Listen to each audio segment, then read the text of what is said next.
શ્રી વિદ્યાધીશ વિદ્યા સંકુલ ભાવનગર, હું નિકુંજ કેવડિયા તમારું હાર્દિક સ્વાગત કરું છું. ધોરણ 9 વિષય ગણિત. આ વિડિયો લેક્ચર સિરીઝમાં આપણે ધોરણ 9ના ગણિત વિષયને ભણવાનો છે. હાલ લોકડાઉન પરિસ્થિતિને કારણે વિદ્યાર્થીઓ ઘરે રહીને અભ્યાસ કરી શકે તે માટે આ સિરીઝમાં આપણે લેક્ચર 1, લેક્ચર 2, લેક્ચર 3 આ પ્રકારે સિરીઝ ભણવાની છે. હું અહીં એક પછી એક પ્રકરણ તમને શીખવાડતો જઈશ. પ્રકરણ શીખવા માટે તમારે થોડી બાબતો ધ્યાનમાં રાખવાની છે. જે હું તમને અહીંયા ભણાવું એ તમારે તમારી નોટબુકમાં નોંધી લેવાનું છે. સાથે નોટ અને પેન રાખવાની છે, એમાં નોંધતું જવાનું છે. બીજું, પ્રકરણ છે તે 2 ભાગમાં ચાલશે, થિયરી અને દાખલાઓ. સાથે વિડીયોને અંતે તમને એક હોમવર્ક આપવામાં આવશે. એ હોમવર્ક પણ તમારે સાથે કરી લેવાનું છે. અને ત્રીજી અગત્યની વાત કે જ્યારે કોઈ નવો વિડીયો અપલોડ ન થાય, કોઈ કારણસર એવી પરિસ્થિતિ ઊભી થાય કે ન પણ થાય, તો તમારે તમારું જે પોર્શન વીક રહી ગયો હોય, કાચો હોય, તે વિડીયો ફરીથી જોઈ અને તમારે તેનું રિવિઝન કરી લેવાનું છે. તમને કોઈ દાખલામાં મૂંઝવણ હોય તો તે દાખલામાં તમારે મને જણાવવાનો છે. એ દાખલો હું તમને સોલ્વ કરીશ. અથવા તો એ એક કરતાં વધારે દાખલાઓ હશે તો તેનો અલગથી વિડીયો બનાવીને તમને શીખવાડી દઈશ. એટલે તમારે મૂંઝાવાની જરૂર નથી. હજી આ પરિસ્થિતિ કેટલી ચાલે તેનું કોઈ નક્કી નથી. એટલે કોઈ પણ બાળકનો અભ્યાસ ન બગડે તે હેતુસર આ સિરીઝ શરૂ કરી છે, જેમાં આપણે ગણિત વિષયને બહુ સુંદર રીતે ભણવાનો છે. તો શરૂ કરીએ. ધોરણ 9 અને તેમાં ગણિત વિષયમાં પ્રકરણ 2 બહુપદીઓ. મિત્રો, બહુપદી છે ને તે ધોરણ 10માં પણ એટલું ઇમ્પોર્ટન્ટ છે, ધોરણ 9માં જેટલું છે. ધોરણ 10ની અંદર બહુપદી ચેપ્ટર એ પણ બીજા જ નંબરનું પ્રકરણ છે અને ધોરણ 9માં પણ પ્રકરણ 2 જ છે. બહુપદીનો જો કોન્સેપ્ટ તમને પૂરેપૂરો સમજાઈ જાય તો તમે 10મા ધોરણની અંદર બેફિકર કોઈ પણ પ્રકારની મુશ્કેલી વગર, મૂંઝવણ વગર તે દાખલાઓ ગણી શકો. ખાલી ધોરણ 10માં માત્ર એક જ રીત થોડો ફેરફારવાળી થાય છે, બાકીનું બધું જ મોટા ભાગનું સેમ ટુ સેમ છે. એટલે અત્યારે ધોરણ 9માં તમારે થોડું ધ્યાન રાખીને ભણવાનું છે, બરાબર? બેઝિક પદાવલીઓ કોને કહેવાય? તો બેઝિક પદાવલીઓ ચલ અને અચળને સરવાળા, બાદબાકી, ગુણાકાર કે ભાગાકારની ક્રિયાથી સાંકળતા મળે છે. સાંકળતા એટલે જોડતા. જ્યારે ચલને અને અચળને બંનેને 4 ક્રિયાઓમાંથી કોઈ પણ ક્રિયા દ્વારા જોડી દેવામાં આવે ત્યારે રચાતી હારમાળાને પદાવલી, બેઝિક પદાવલી એવું નામ આપ્યું છે. દાખલા તરીકે 2x + 3. 2x + 3માં જુઓ, 2x અને 3 આ 2 પદોને સરવાળાથી જોડી દીધા. પછી બીજું એક ઉદાહરણ છે 5 - 7x. એમાં 5 અને 7x એ બંનેને બાદબાકીની નિશાની દ્વારા જોડી દીધા. પછીનું જે ઉદાહરણ છે તેમાં 2x/3. તો 2x અને 3ને ભાગાકારની નિશાની દ્વારા જોડી દીધા. ખ્યાલ આવ્યો? તો આમ એક કરતાં વધારે પદને કોઈ પણ 4માંથી એક નિશાની વડે જોડી દેવામાં આવે તો રચાતી હારમાળાને બેઝિક પદાવલી કહે છે. ટોપિક 2.2 એકચલ બહુપદી કોને કહેવાય? તો એકચલ બહુપદી શીખતા પહેલાં તો આપણે ચલ શું છે તે જોવું જરૂરી છે. તો જોઈએ ચલ કોને કહેવાય. ચલ એટલે વેરિયેબલ. સંસ્કૃતમાં એક શબ્દ છે ચલ, એટલે ગુજરાતીમાં તેનો અર્થ થાય બદલાવું. ચલિત થવું એટલે બદલાવું. જે ભિન્ન કિંમતો ધારણ કરી શકે છે તેવી સંજ્ઞાને ચલ કહે છે. કોઈ એવી સંજ્ઞા, એવી નિશાની લો કે જેની માટે જુદી જુદી કિંમતો પસંદ કરી શકાય. જેમ કે આપણે x લઈએ તો x માટે તો ઘણી બધી કિંમતો વિચારી શકાય ને, 1, 2, 3 વગેરે, -1, -2. તો x છે તે ભિન્ન કિંમતો ધારણ કરી શકે છે, માટે x એ ચલ થયો. પછી તે જ રીતે y છે, આમ કહીએ તો તેનો ફ્રેન્ડ y એ પણ ચલ થયો, અને z છે તે પણ ચલ થયો. તો ABCDના મૂળાક્ષરોમાં જે અક્ષરો આવે છે તે બધાને આપણે ચલ કહીએ. એટલે કે તેની કિંમતો જુદી જુદી રીતે બદલાશે. દાખલા તરીકે ચલને એક્સ વાય ઝેડ વગેરે સંકેતથી દર્શાવાય છે. હવે જોઈએ અચળ કોને કહેવાય. અચળ એટલે કોન્સ્ટન્ટ, કે જેની કિંમત છે તે ફિક્સ છે, તે ક્યારેય પણ બદલાય નહીં, કદી પણ ન બદલાય. શિયાળો હોય, ઉનાળો હોય, ચોમાસું હોય, એ તમે બોલો તોય ન બદલાય અને કોઈ બીજા અન્ય વ્યક્તિ બોલે તો પણ ન બદલાય. મતલબ કે જે ભિન્ન કિંમતો ધારણ ન કરી શકે, તેને પોતાની પર્સનલ પર્ટિક્યુલર વેલ્યુ છે, તે બીજી કિંમત ન ધારણ કરી શકે, તેવી સંજ્ઞાને અચળ કહે છે, એટલે કે કોન્સ્ટન્ટ કહે છે. દાખલા તરીકે ABC. અહીંયા ABC લેવાનું કારણ શું છે? તમને એમ થાય કે ABC તો ચલ છે.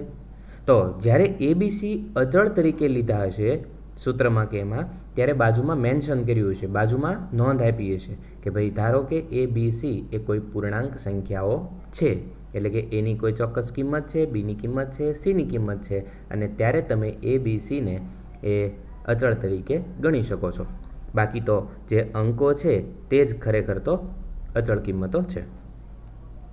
હવે વાત કરીએ બેઝિક અભિવ્યક્તિ. કોઈ પણ બેઝિક અભિવ્યક્તિ કેવી રીતે લખાય? તો બેઝિક અભિવ્યક્તિ માટે અચળ પદ અને ચલ તેના ગુણાકારથી બેઝિક અભિવ્યક્તિ બને છે. કોઈ અચળ પદ અને બીજું ચલ પદ. આપણે જોયું કે ભાઈ અચળ પદ તરીકે 5 લઈએ, ચલ પદ તરીકે x લઈએ, તો બંનેનો ગુણાકાર કરીએ 5 × x. અને તમને કદાચ તેના બેઝિક કોન્સેપ્ટ ખ્યાલ હોય તો બે પદ વચ્ચે, બે ચલ કે અચળ વચ્ચે જ્યારે ગુણાકારની નિશાની લખી હોય કે ન લખી હોય, ગુણાકાર સમજવો. તો તમે ગુણાકારની નિશાની ન લખો તો પણ ચાલે, એટલે તેને 5x એવું લખી શકાય. આ 5x જે છે તે બેઝિક અભિવ્યક્તિ છે. બેઝિક અભિવ્યક્તિમાં ઉપર ચલનો ઘાતાંક માટેનો વિચાર કરીએ. તો એ માટે મારે તમને એક નાનકડી વાત બતાવવી છે કે જ્યારે xની ઉપર 3 આવું લખવામાં આવે ત્યારે જે આ 3 છે તે ઘાતાંક છે અને x છે તે સહગુણક છે. પછી આગળ માનો કે 2 લખ્યા હોય તો 2 છે તે સહગુણક છે. આ છે સહગુણક, આ x છે તે આધાર અને 3 છે તે ઘાતાંક. કેમ 2ને સહગુણક કહ્યો? તો કે xની સાથે ગુણાકારમાં છે, સાથે એટલે સહ, ગુણાકારમાં એટલે ગુણક, અને માટે નામ પડ્યું સહગુણક. તો 2 શું છે? સહગુણક. x શું છે? તો કે આધાર, અને 3 શું છે? તો એ છે ઘાતાંક. ફરી પાછા આપણે આપણી ફાઇલ પર આવી જઈએ. બેઝિક અભિવ્યક્તિ તો એ થશે 5x, બરાબર. બેઝિક અભિવ્યક્તિઓના ચલનો ઘાતાંક જોઈએ તો તે હંમેશા પૂર્ણ સંખ્યાઓ જ હોય. પૂર્ણ સંખ્યાઓ કઈ કઈ હોય? તો કે 0, 1, 2, 3, 4. આ ધોરણ 8માં શીખ્યા છીએ. 5. આ બધી પૂર્ણ સંખ્યાઓ છે. પૂર્ણ સંખ્યાઓ એટલે તમામ ધન પૂર્ણાંક સંખ્યાઓ અને શૂન્યનો સમૂહ. તો તમામ ધન પૂર્ણાંક સંખ્યાઓ છે 1, 2, 3, 4, 5, 6, 7, 8, 9, 10, 11, 12, 13, 14 આ રીતે. અને શૂન્ય ઉમેરવાથી જે સમૂહ રચાય તેને પૂર્ણ સંખ્યાઓ કહેવાય. પૂર્ણ સંખ્યાઓને અંગ્રેજીમાં હોલ નંબર્સ કહેવાય. એટલે W, કેપિટલ W ગણ વડે પણ તેને દર્શાવાય છે. તો ચલનો ઘાતાંક હંમેશા પૂર્ણ સંખ્યા જ હોવો જોઈએ, તો જ તે બેઝિક પદાવલી છે, નહીં તો તે બહુપદી કે બેઝિક પદાવલી નથી. તો જોઈએ, ઋણ હોય અથવા તો તમને મનમાં પ્રશ્ન થાય કે ભાઈ અપૂર્ણાંક હોય અથવા તો માઇનસ ઘાત આવતી હોય તો એવું કંઈ હોય, એ માટે આપણે જોઈએ.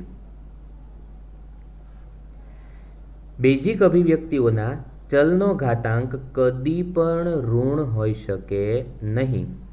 જુઓ, ચલનો ઘાતાંક કદી પણ ઋણ ન હોય. જેમ કે એક ઉદાહરણ સમજીએ. x + 1/x. આ આપણે ધોરણ 8માં અગાઉ શીખી ગયા છીએ કે 1/x લખ્યું હોય તો આને આવું પણ લખી શકાય, x-1 ઘાત. 1/x2 લખ્યું હોય તો એને એમ પણ લખી શકાય, x-2 ઘાત. તો 1/x3 હોય, 3 ઘાત હોય તો x-3 ઘાત પણ લખી શકાય. આનો મિનિંગ એવો થયો કે જ્યારે એક્સની ઉપર માઇનસ ઘાત હોય, ઋણ ઘાત હોય, ત્યારે તે બહુપદી તરીકે વર્તતી નથી, એટલે કે તેને બહુપદી ગણી શકાય નહીં, બેઝિક પદાવલી કહેવાય નહીં. તો અહીંયા જુઓ, એક્સ એ ચલ છે અને એક્સની ઉપર ઘાત કેવી છે? માઇનસ. જુઓ, એક્સની ઉપર ઘાત કેવી છે? -1. અને ઘાતાંક કેટલો થાય? -1.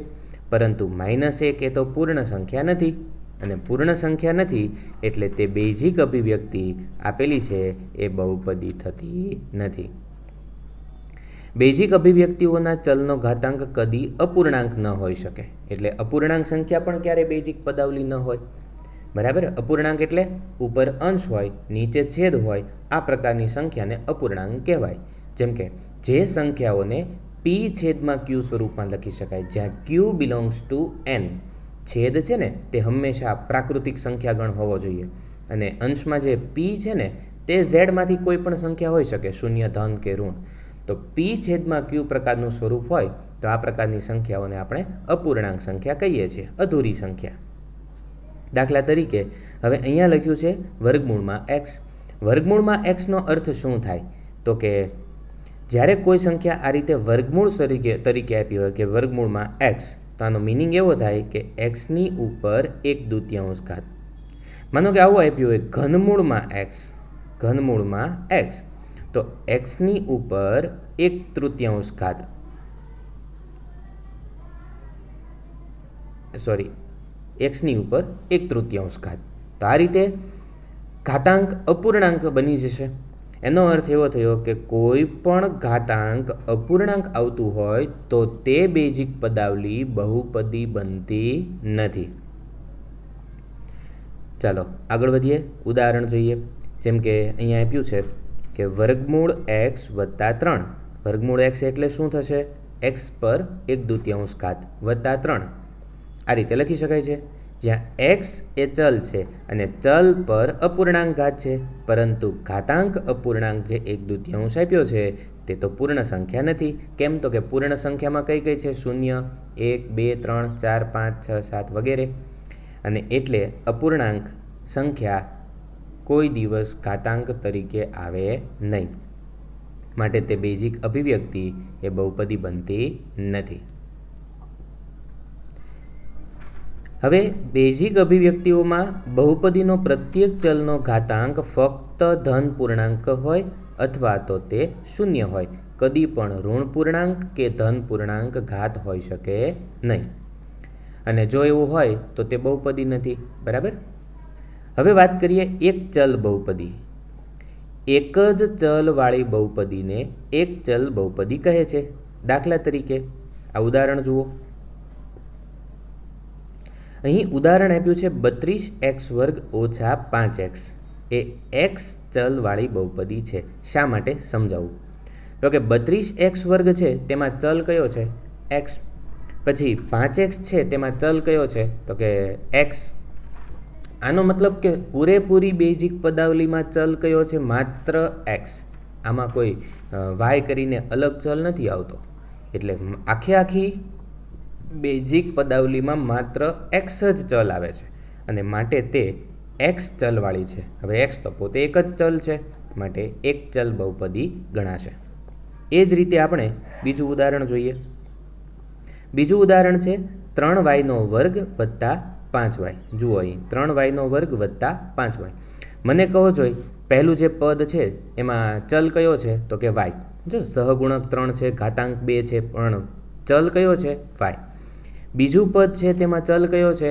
y. એનો અર્થ એવો થયો કે પૂરેપૂરી જે બેઝિક પદાવલી છે તે બેઝિક પદાવલીમાં માત્ર કયો ચલ આવે છે? y. અને માટે તે y ચલવાળી બહુપદી છે. કોન્સેપ્ટ ખબર પડી? ચાલો ત્રીજું એક ઉદાહરણ જોઈએ.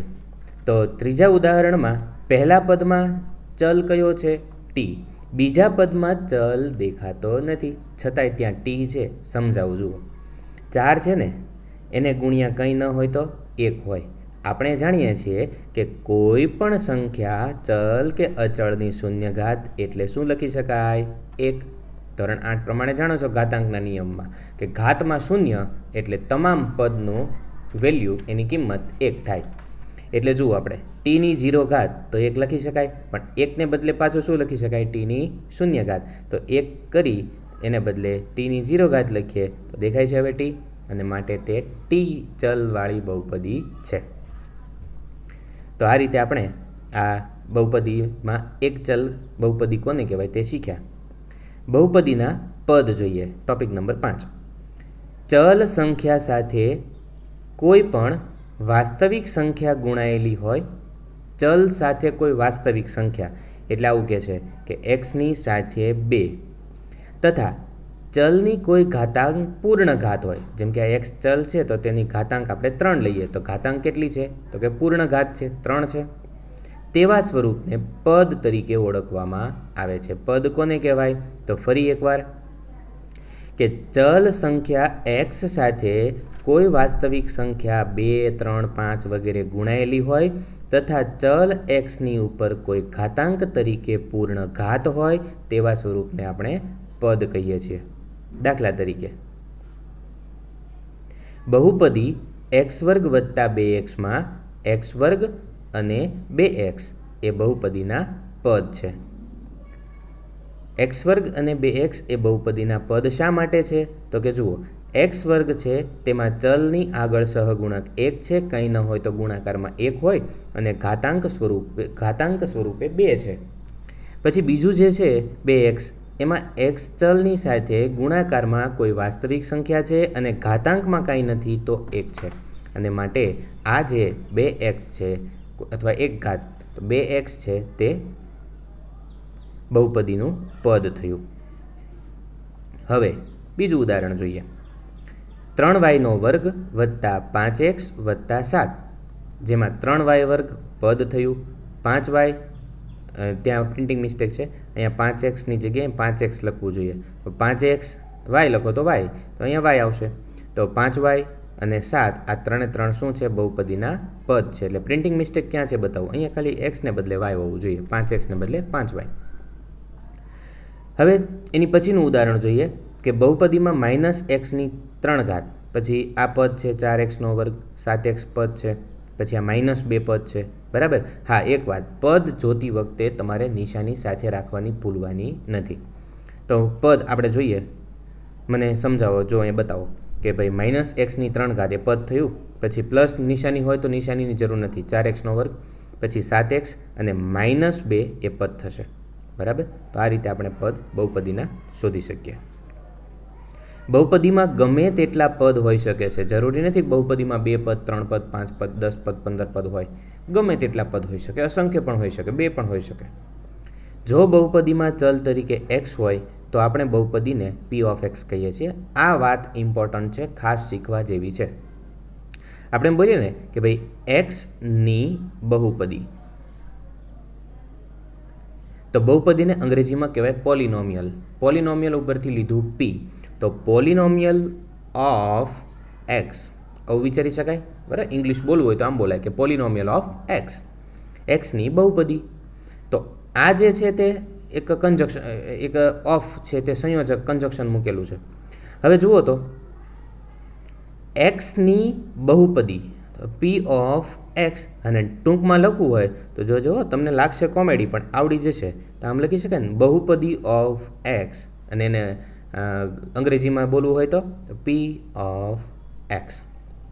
ખ્યાલ આવ્યો? વાંચવું હોય તો આમ વંચાય એક્સની બહુપદી. બરાબર? p of x, પોલિનોમિયલ of x, એક્સની બહુપદી. વાંચતા આવડ્યું? ઓકે. હવે એક બહુપદી હોય તો p of x, પણ એના જેવી કોઈ બીજી આપી હોય તો એને p of x ન કહેવાય. એકને તો આપણે કહી દીધું, એટલે હવે તેને કહેવાય q of x. પછી ત્રીજી હોય તો r of x. ABCD લેવાની, p of x, q of x, r of x, s of x. ખ્યાલ આવ્યો? ચાલો, તો જુઓ, p of x અથવા q of x અથવા તો r of x આ રીતે તમે દર્શાવી શકો છો. થોડા ઉદાહરણ જોઈએ. p of x બરાબર, જો એક વાત ધ્યાન રાખજો, તમે p of x લખો છો ને ત્યારે પછીના દરેક પદમાં x હોવો જોઈએ. હા, અચળ પદ હોય તો ચાલે, પણ x સિવાય y ન આવવો જોઈએ, z ન આવવો જોઈએ, માત્ર x અને કાં તો અચળ પદ. એટલે જુઓ, 2x² માં x દેખાય છે, 5x માં x દેખાય છે, અને 3 પોતે અચળ છે, ચાલે. માટે આ થઈ p of x, એક્સની બહુપદી. પછી ક્યુ ઓફ એક્સમાં જુઓ તો ઓફ એક્સ મતલબ પાછળ આવતી તમામ બહુપદીના બધા જ પદો એક્સવાળા હોવા જોઈએ, કાં તો અચળ પદ હોવા જોઈએ. એટલે જુઓ અહીંયા પણ એ જ પ્રમાણે છે કે એક્સ ઘનમાં એક્સ પછી -1 અચળ પદ. આર ઓફ એક્સમાં પણ એ રીતે જુઓ, આર ઓફ વાય લખવાનું, ત્યાં પ્રિન્ટિંગ મિસ્ટેક છે. આર ઓફ વાય કેમ ખબર પડી? જો તમને ભૂલ તરત બતાવી કે ભાઈ વાય ઘન તો એમાં ચલ વાય છે, પછી +y તો એમાં ચલ વાય છે, અને -1 તો એમાં અચળ પદ છે. માટે આ બહુપદી વાયની છે, તો આમ લખાય આર ઓફ વાય. એટલે અહીંયા પ્રિન્ટિંગ મિસ્ટેક છે. ખ્યાલ આવ્યો? તો આવી રીતે આપણે R of X, R of Y, P of X, P of Y આપણે મેળવી શકીએ છીએ. પછી વાત કરીએ અચળ બહુપદી. તો સંખ્યા 2 એ અચળ બહુપદી છે. માત્ર તમને કોઈ અચળાંક આપ્યો હોય 5, 10, 15, 20 કે એવું કાંઈ માત્ર અચળ જ આપી દીધો હોય, જેમ કે આવું લખ્યું હોય કે પી ઓફ એક્સ બરાબર 3, તો 3 છે ને એમાં ક્યાંય તમને એક્સ દેખાતા નથી દેખાતા ને? તો 3 કેવી બહુપદી છે? અચળ. મને કે હું ઉદાહરણ બોલું, પી ઓફ વાય બરાબર 25, તો 25 કેવી બહુપદી છે? અચળ, અચળાંક. માટે તે અચળ બહુપદી છે. ચાલો, તો અચળ બહુપદીના ઉદાહરણ લખ્યા છે 2, -5, 7 વગેરે અચળ બહુપદી છે. એટલે કે શૂન્ય સિવાય, પાછું શૂન્ય એ અચળ બહુપદી નથી, ધ્યાન રાખજો. શૂન્ય છે એ છે અચળ બહુપદી, પણ એનો એક પેટા પ્રકાર છે શૂન્ય બહુપદી નામ આપ્યું છે એને. તો અચળ બહુપદીની ઘાત શૂન્ય હોય છે. અચળ બહુપદી હોય ને એમાં ચલની ઘાત શૂન્ય હોય. સમજાવું, માનો કે પી ઓફ એક્સ બરાબર 3, ચાલો આવું છે, તો આ અચળ બહુપદી છે. શા માટે? તો કે પાછળ એક્સ હોવા જોઈએ પદમાં. તો પદમાં અહીંયા જુઓ, એક્સની ઉપર શૂન્ય ઘાત. આપણે જાણીએ છીએ કોઈ પણ સંખ્યાની શૂન્ય ઘાત એટલે 1, અને 3નો 1 સાથે ગુણાકાર કરો, 3 × 3. માટે એક્સની શૂન્ય ઘાત એટલે 1, તો ત્યાં તમે એક્સ લખ્યું છે, એક્સની બહુપદી છે. તો જ્યારે ચલની ઉપર શૂન્ય ઘાત આવતી હોય ત્યારે તે અચળ બહુપદી છે. બરાબર? ખ્યાલ આવ્યો? એટલે બહુપદીની ઘાત શૂન્ય હોય ત્યારે તે અચળ બહુપદ છે. હવે વાત કરીએ શૂન્ય બહુપદી. અચળ બહુપદી જ્યારે શૂન્ય હોય ત્યારે શૂન્ય બહુપદી તરીકે ઓળખાય છે. શૂન્ય બહુપદીના બહુપદીની કોઈ ઘાત હોતી નથી. બરાબર? તો ફરી એકવાર જોઈ લઈએ. શૂન્ય બહુપદી એટલે પી ઓફ એક્સ, એક મિનિટ, પી ઓફ એક્સ બરાબર 0. આનો અર્થ એવો થયો કે આપેલી બહુપદી શૂન્ય બહુપદી છે. દાખલા તરીકે શૂન્ય બહુપદીની ઘાત અવ્યાખ્યાયિત છે. શૂન્ય બહુપદીને કોઈ ઘાત હોતી નથી, અવ્યાખ્યાયિત પદ છે. તો આ એક ખાસ યાદ રાખવાનું છે. હવે વાત કરીએ બહુપદીના પ્રકાર. પદની સંખ્યાને આધારે, કે ભાઈ બહુપદીમાં જેટલા પદ હોય તેના આધારે તેનું નામ પાડે. બરાબર? જેમ કે 7 પદ હોય તો પદ એટલે પદી, 7 એટલે સપ્ત, સપ્તપદી. 1 હોય તો 1, પદ હોય તો પદી, 1 પદ ધરાવતું હોય તો એક પદી, 2 પદ, 2 એટલે દ્વિ, તો 2 હોય તો દ્વિપદી, 3 હોય તો ત્રિપદી, 4 પદ હોય તો ચતુઃપદી. પણ એવું કાંઈ છે નહીં, 3 સુધી જ છે. તો જોઈએ આપણે બહુપદીના પ્રકાર છે તે પદના આધારે 3 રીતે પ્રકાર પડે. પદના આધારે, ચલના આધારે, ઘાતના આધારે. ચલ અને ઘાત આપણે પછીના લેક્ચરમાં જોઈશું. અત્યારે આપણે પદના આધારે શીખી લઈએ બહુપદીના કેટલા પ્રકાર પડે. તો અહીંયા 3 પ્રકાર બતાવ્યા છે. તેમાં સૌથી પહેલો છે એકપદી. વ્યાખ્યા જોઈ લઈએ. જે બહુપદીમાં માત્ર એક જ પદ હોય તેને એકપદી કહે છે. દાખલા તરીકે પી ઓફ એક્સ બરાબર 5x. જુઓ તો 5x માત્ર એક જ પદ છે. હવે હું તમને બીજી એક શોર્ટકટ આપું કે સરવાળા અને બાદબાકીની નિશાનીથી જુદું પડે. સરવાળા અને બાદબાકીની નિશાનીથી જુદું પડે તો ત્યારે તેને પદ ગણવું. ધ્યાન રાખવાનું, સરવાળા બાદબાકીથી છૂટું પડે ને તો જ પદ, ગુણાકાર ભાગાકારથી છૂટું પડે ને તો નહીં. એટલે જલ્દી સમજાઈ જશે. ચાલો તો ટ્રાય કરીએ. થોડી વાર લાગશે પણ મજા આવશે. 5x, આમાં ક્યાંય તમને સરવાળો કે બાદબાકી નિશાની દેખાતી નથી અને પૂરું થઈ ગયું. એનો અર્થ એવો થયો કે આ 5x પોતે સળંગ એક પદ છે. દ્વિપદીની વાત કરીએ. જો દ્વિમાં ધ્યાન રાખવાનું, આવી રીતે આમ હિન્દીમાં દડાનો દ અને પછી આમ નીચે વહાણનો વ, દ્વિ, આવી રીતે બોલવાનું છે. દ્રિ નથી કરવાનું. દ્રૌપદીમાં દ્રિ આવે ને એ નથી કરવાનું, અહીંયા દ્વિ કરવાનું. દ અડધો હિન્દીમાં અને વહાણનો વ નીચે, દ્વિ, દ્વિપદી. દ્વિ એટલે 2. તો જે બહુપદીમાં માત્ર 2 જ પદ હોય તેને દ્વિપદી કહે છે. તો અહીંયા જોજો, મેં તમને હમણાં શીખવાડ્યું, સરવાળા કે બાદબાકીની નિશાનીથી અલગ પાડી શકાય તે દરેકને પદ ગણવા. જુઓ તો p ઓફ x બરાબર 5x, આ પહેલું પદ, જુઓ સરવાળો આવ્યો, ઊભા રહી જાઓ, પછી ત્યાંથી આગળ વધો, 3, કેટલા પદ થયા? 2. સરવાળાની નિશાનીથી 2 અલગ પદ છૂટા પડ્યા, માટે ત્યાં 2 પદી છે. પણ 2 પદી બોલાય નહીં, બોલાય દ્વિપદી, પદ 2 છે. ત્રિપદીની વાત કરીએ. જે બહુપદીમાં માત્ર 3 જ પદ હોય તેને ત્રિપદી કહે છે.